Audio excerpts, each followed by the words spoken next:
안녕하십니까. 호화제TV의 호화제입니다. 오늘은 진라면 매운맛을 한번 가지고 왔습니다.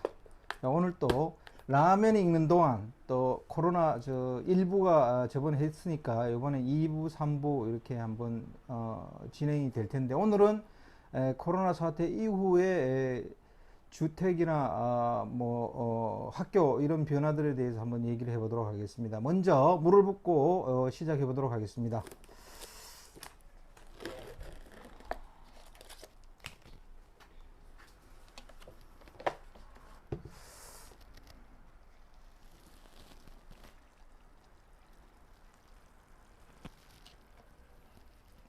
이것도 스프도 같이 넣어야 되는데 좀 늦게 넣게 되네요.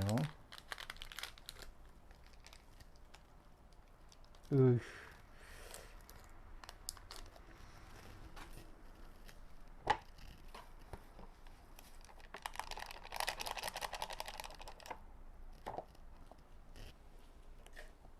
자, 라면 익는 동안 코로나 2부를 시작하겠습니다.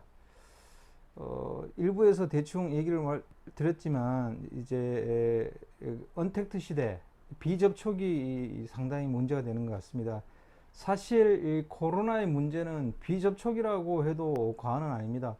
이 비접촉에서부터 4차 산업과 융합이 일어나면서 이제 많은 변화들이 일어나는 것 같습니다. 뉴노멀, 그러니까 비정상이 정상화가 이제 되는 거죠. 즉 다시 말해서 지금 이런 생활을 했던 것이 과거로 코로나가 끝나더라도 포스트 코로나가 시대가 오더라도 이렇게 과거로 돌아가기는 어렵다. 그래서 이제 이 비정상적인 생활이 정상적인 생활인 것처럼 되는 거죠. 그래서 뉴노멀의 시대다, 이렇게 얘기를 하고 있습니다. 언택트의 문제, 여기에서부터 모든 것이 시작되고, 홈쇼핑이라든지 주택, 재테크 문제, 주식, 금융, 모든 것이 여기 언택트에 있습니다.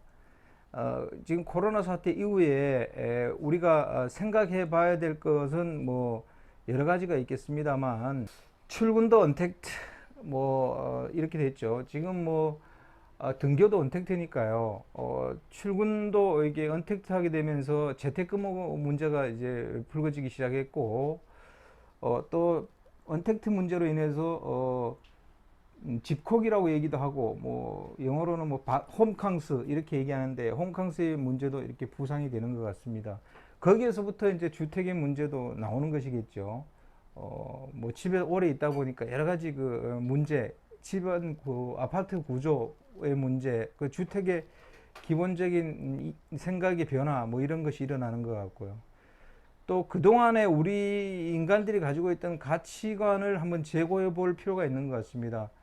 사실 자본주의가 가지고 있는 것은 대량 생산과 대량 소비입니다. 사실 여기에 근본적인 문제가 있는 거라고 보이는데요. 인간의 자본주의는 인간의 이기심을 극도로 자극하기 때문에 사실 조금 제어를 하지 않으면 나만 잘 사면 그만이라는 생각, 끊임없는 소비, 그를 위해서 공장들이 이렇게 돌리기 위한 계속 끊임없는 생산을 해내야 되는 게 이게 자본주의의 현재 문제점인데, 여기에 대해서는 여러 가지 지금 학자들도 논의하고 있는 제3의 또 다른 어떤 사회 공동체의 체제를 생각하는 것 같습니다. 언제까지 이렇게 할 수는 없으니까요. 결국 글로벌로 하라는 것도 이번에 보면 결국 사람들이 온 전 세계를 다 다니면서 병원체를 다 가지고 오게 되고, 또 이런 문제가 터졌을 때 이 저인구 국가의 생산 기지를 갖다 놓으니까 그런 공장을 갖고 있지 못한 나라들이 국민들의 안전을 담보할 수가 없는 문제가 생겼거든요. 그래서 아마 무조건 저인구 국가로의 공장 이전이라는 게, 이것도 국가 안위 차원에서 아마 생각하는 정책을 집행하는 리더들이 아마 생각을 할 것 같습니다. 이런 문제가 지금 현재 현황이고요. 일단 한번 보면 주택의 문제를 한번 보겠습니다. 주택의 문제는 기존에 언택트가 되면서 옆방에서 일어나서 또 옆방으로 출근하는 그런 사람들이 있지 않습니까? 그러다 보니까 한 공간에 쉬는 공간과 업무 공간이 있어야 되는 이런 구조를 가져야 되는데, 지금 현재 아파트 구조로는 제가 볼 때 불가능합니다. 저도 뭐 제가 뭐 크게 돈을 벌지 못해서 20평대 아파트에 살고 있는데 사실 좁습니다. 그래서 어, 앞으로 방을 좀 줄이더라도 거실 공간이 좀 커야 될 것 같습니다. 거실에서 이렇게 딱 커야 앞에 영화도 좀 이렇게 쫙 보고, 그리고 사람들이 좀 대화도 하고 부부지간에 대화도 할 수 있는 공간이 있는데, 지금은 뭐 거실이라 그래도 이게 폭이 좁기 때문에 좀 그런 것 같고, 앞으로 거실은 2배 정도 돼야 될 것 같고요. 또 하나 문제가 되는 것이 1층 테라스 같은 베란다가 있어야 될 것 같습니다. 이제 아파트 지금 빨래 넣는 베란다를 얘기하는 게 아니고요. 어, 이제 바깥에 있지 않고 홈캉스를 해야 되기 때문에 집에서 식물을 기른다든지 뭐 또 나무를 좀 봐야 되잖아요. 사람이 심리적으로 이렇게 딱딱한 콘크리트 벽만 볼 수 없으니까요.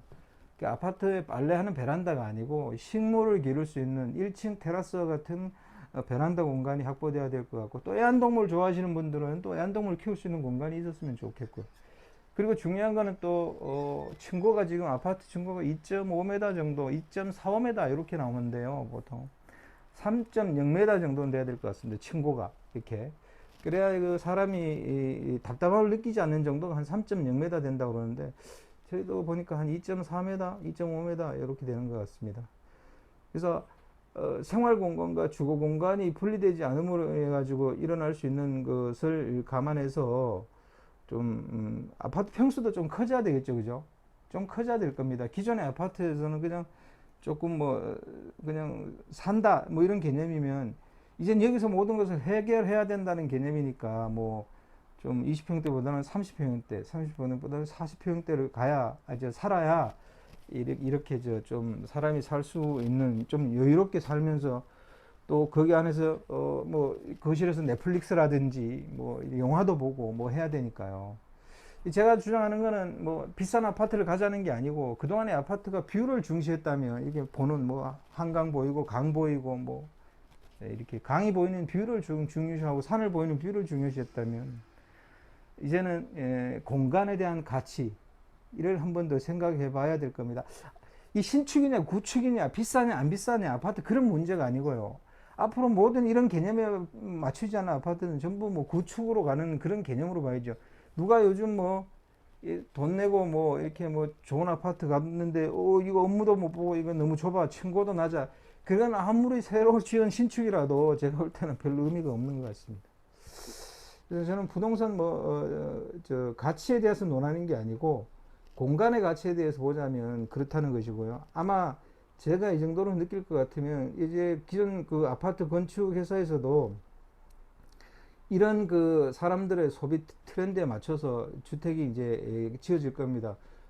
그렇다면 제가 볼 때 그런 주택은 가치가 좀 있지 않나. 지금 뭐 언택트 시대에는 딱 맞는 주택이고, 앞으로 또 그런 주택이 좀 뭐 이렇게 지금 트렌드와 맞는 또 저 구매자들이 선호하는 유형이 될 것입니다. 그리고 또 지방에 가는 분들도 있을 거예요. 언택트 되고 뭐 재택근무가 되면 굳이 뭐 서울에서 있을 필요가 없으니까 조금 지방이나 한적한 곳에 사람 밀집도가 떨어지는 곳에 좀 여유롭게 살면서 재택근무로 다 해결할 수 있으니까요. 지방으로 가거나 또는 단독주택, 사람이 지치니까요. 이 심리적으로 지친다는 게 사람들이 살아가면서 뭐 누구를 만나고 안 만나고 뭐 이런 문제보다도 좀 집안에서 아파트라는 공간에서 할 수 있는 게 너무 제한적이기 때문에 뭐 단독주택도 앞으로 이렇게 딱 정원도 조금 있고 이런 여유 있는 사람들은 단독주택으로 가셔도 지금 이런 뭐 코로나 사태 이후에 이제 사람들이 선호하는 그런 주택의 유형이 아닐까 그렇게 생각합니다. 그리고 두 번째로 이제 그 학교인데요. 학교는 사실 저도 뭐야 저 애 둘이 지금 뭐야 학교를 다니고 있는데, 그 막내가 지금 중학교 2학년인데요. 집에 데리고 있으니까 또 좋은 면도 있어요. 장점도. 왜냐면 아이들이 커가고 있는데, 그동안에 아버지로서 이렇게 뭐 보통 뭐 술 한잔 먹고 들어오고 그러면 뭐 자고 그랬는데, 지금 집에 오면 막내도 이제 PC방을 안 가더라고요. 그래서 집에 컴퓨터도 이제 좀 그래픽 카드가 보강된 PC방 대신을 내서 쓸 수 있는 컴퓨터도 뭐 하나 사놓고 했는데, 이제 PC방도 안 가고 옆에서 이렇게 뭐 지켜보고 있으니까 뭐 자식이 그렇잖아요. 좀 사랑스럽고, 뭐 몰랐던 것도 움직임도 이렇게 보고 하니까 또 자식에 대한 정도 좀 생기는 것 같고 그렇습니다. 그래서 꼭 지금 뭐 집에 있는 교육이 꼭 나쁘다고 생각하는 것은 좀 편견인 것 같습니다. 사실 이번에 코로나 사태가 터지고 나서 온라인 장벽이 아마 일부 많이 무너지면서 온라인 교육이라든지 온라인 의료 진료 뭐 이런 게 아마 활성화될 겁니다. 학교 사실 뭐 지금 우리나라 같은 경우에는 방송통신고등학교라든지 방송통신대학 같은 게 예전부터 아주 오래전부터 활성화되어 있어서 그런 교육적 인프라는 다 돼 있다고 생각합니다.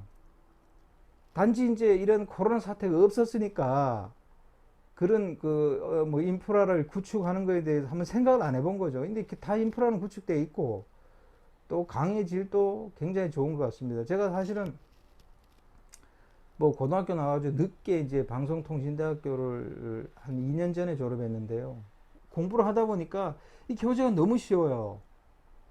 또 인터넷 강의를 들을 수밖에 없는데 강의를 들어보니까 강의가 굉장히 수준이 있습니다. 교수님들도 뭐 상당한 뭐 유학을 갔다 오신 분들이고요. 그래서 저는 방송통신대학의 교자재라 이런 것이 상당히 우수하다고 생각하고 있고요. 실제로 그 교수님들을 뭐 오프라인에서 만나볼 일이 전혀 없었습니다. 난 졸업할 때까지 한 번도 안 만나봤어요. 필요하면 전화를 하거나 아니면 방송통신대학교 학과 게시판에 올리면 다 질문 오고. 근데 학사 관리는 철저히 하니까요. 공부를 안 할 수가 없습니다. 또 인터넷 강의 교재도 수준이 있고 쉽게 설명하면서 그거 다 보는데도 얼마 안 걸리고 교재도 쉬워서 사실 교재 보는데 이게 뭐 소설책 한 권 읽는 것보다도 쉬워요. 재미있고. 그래서 온라인 교육이 꼭 질이 떨어진다 아닐 수 있습니다. 오히려 오프라인 교육이 여러 가지 문제를 발생시킬 수가 있어요. 단지 이제 뭐 학생 지도라든지 체육이라든지 인성관리 같은 부분은 온라인 교육으로는 안 되니까 학교가 아마 그런 걸 좀 해줘야 될 것 같고요. 그래서 이제 학교도 이런 온라인과 오프라인이 혼합된 혼합형 교육으로 가야 될 것 같습니다. 그러고 나면 인터넷 홈쇼핑 세 번째로 이제 이 문제인데요. 그동안 뭐 간혹 예전에는 뭐 시골에 어머님이 쌀이라든지 뭐 김치 같은 거 택배로 올려 보내긴 했었어요. 한 10년, 20년 전에도. 뭐. 그런 거를 지금과 같은 택배로 뭐 보기에는 좀 어려운 것 같습니다. 그때 시스템하고 지금 시스템이 좀 다르니까요. 지금 이제 언택트 문제 때문에 그동안에 있던 인터넷 홈쇼핑이 급성장하고 있는 건데요. 결국은 접촉을 하기 싫어하거든요. 사람들이. 옆에 사람이 오는 것 자체가 좀 두려운 겁니다. 생명에 대한 위협이 될 수 있으니까요. 그러다 보니까 이제 생필품도 인터넷 홈쇼핑을 통해서 또는 인터넷 쇼핑몰을 통해서 뭐 구입하게 되고 그렇게 되다 보니까 인터넷 쇼핑몰 업체들이 이제 급성장하게 되는 거죠. 특히 미국의 아마존 같은 경우에는 이번 코로나 사태가 일어나고 나서 뭐 생필품이라든지 뭐 국가에서 뭐 이렇게 국민 안전을 위해서 지정한 품목 뭐 예를 들면 마스크 같은 걸 폭리를 취하는 업체가 생기면 그걸 판매자 계정에서 삭제를 딱 해버렸답니다. 가격 폭리를 못 취하게 국가 정책에 호응한 거죠. 즉 그 정도로 인터넷 쇼핑몰이 지금 우리 현대 사회의 사회 체제에서도 중요한 역할을 하고 있다는 겁니다. 그리고 모든 것을 이제 홈쇼핑, 쇼핑몰에 의존하고 있기 때문에 오프라인의 마트나 이런 매장은 아마 뭐 일부는 살아남을 수 있어도 예전처럼 뭐 성장이라는 개념하고는 맞지 않을 것 같습니다. 그래서 이제 인터넷 쇼핑몰들이 또 요즘 새벽 배송 같은 거 하잖아요. 뭐 몇 개 업체가 하는 걸 아는데 그건 너무 좋은 것 같아요. 사실 이제 인터넷 쇼핑몰 하시는 분들이 좀 생각해 봐야 될 게 뭐냐면 구매자 입장에서 뭐 물론 물건이 환불되는 거 반품이 자유로운 것도 중요하지만 주간에 택배기사님들이 막 여름에 더울 때 땀 흘리고 오면 아, 미안하잖아요. 괜히 미안하다고요. 문 이렇게 띵동 하고 하면 미안한데, 새벽 배송 7시는 구매자가 자는 시간이 오니까 뭐 그런 죄책감 같은 게 전혀 없잖아요. 그런 세심한 것도 좀 배려를 해야 되겠더라고요. 그럼 뭐 새벽에 왔다 뭐 나도 자고 있는 상태에서 놓고 가버리니까 사람이 없기 때문에 볼 일이 없으니까 서로 간에 미안함이 없는 거죠. 그래서 새벽 배송이라든지 이런 게 상당히 좋은 것 같고, 인터넷 쇼핑몰은 뭐 앞으로 뭐 성장세가 엄청나게 이제 뭐 이렇게 될 것 같습니다. 익히 이런 것들도 4차 산업에서 예고됐던 것들인데 이번 코로나 사태 이후에 이제 많이 당겨지다 보니까 그런 것 같고요. 그리고 코로나 사태와 4차 산업은 지금 약간 믹스되어 있습니다. 처음부터 제가 얘기했던 것처럼 약간 믹스돼서 오기 때문에 어떤 데서 코로나 사태를 얘기하면서 4차 산업까지를 얘기하는데, 그것이 원래 진행되던 과정에 코로나가 옴으로 인해 가지고 강제적으로 이거는 안 하고 싶다고 안 할 수 없는 거거든요. 그러니까 사회 체제가 변할 수밖에 없는 겁니다. 안 하면 뭐 전체 국민들 생존의 위협을 느끼는 사태가 발생했기 때문에 위급 상황이죠. 그래서 이게 쫙 당겨진 면이 있고요. 오늘은 여기까지 하고요. 지금 라면이 익었는지 모르겠는데 지금 시간은 좀 된 것 같습니다만, 오늘 진라면 매운맛을 한번 먹어보도록 하겠습니다. 다음 편에서는 3부에 대해서는 뭐 주식, 주식시장하고 금융, 그다음 농업 이렇게 한 3개 정도만 하면 되겠네요.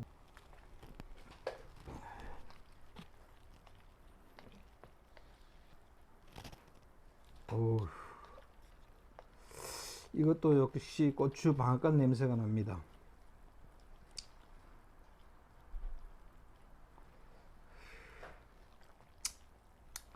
아, 이 냄새 맡으면 군침이 아주 돌아요. 군침이 아주 싹 돕니다. 먹어보겠습니다.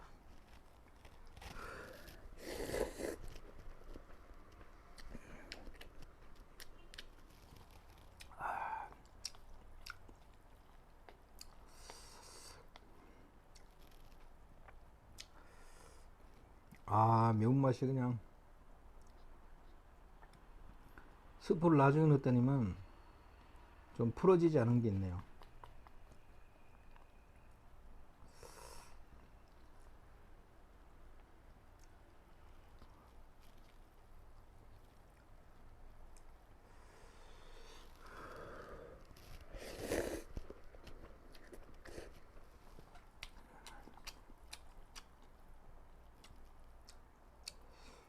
아우,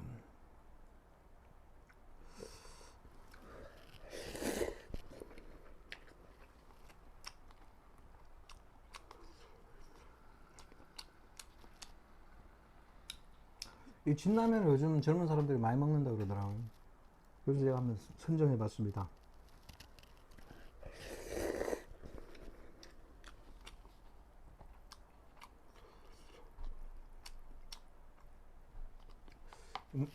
먹음직스럽게 보이시죠?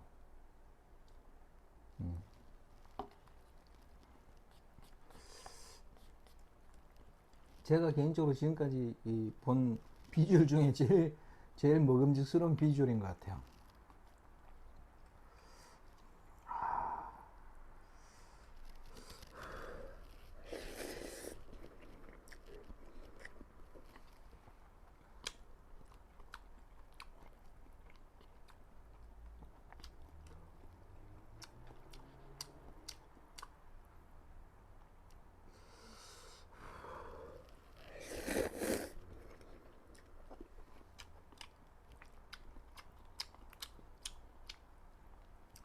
어, 머리에 땀이 쫙 흐르는데요. 맛있습니다. 맛있고 약간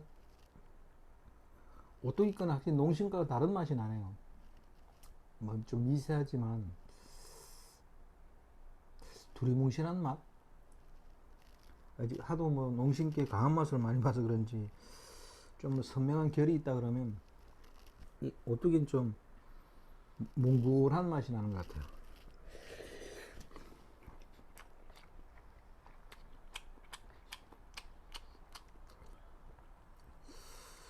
아,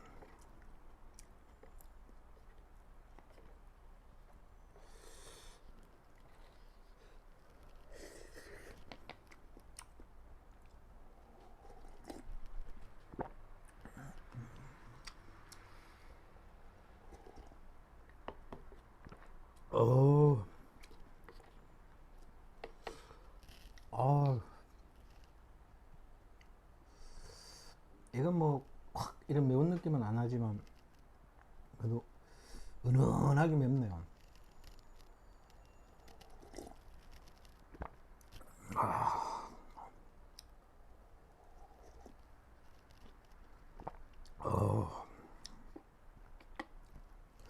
이건 뭐 술 먹고 나서 해장용으로 먹으면 아주 기가 막힐 것 같습니다.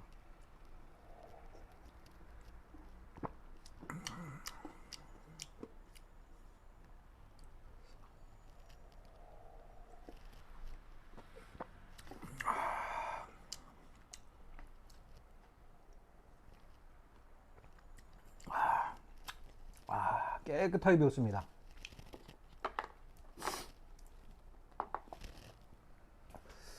자, 오늘은 코로나 사태의 원인과 향후 전망에 대해서 제 2부를 했습니다.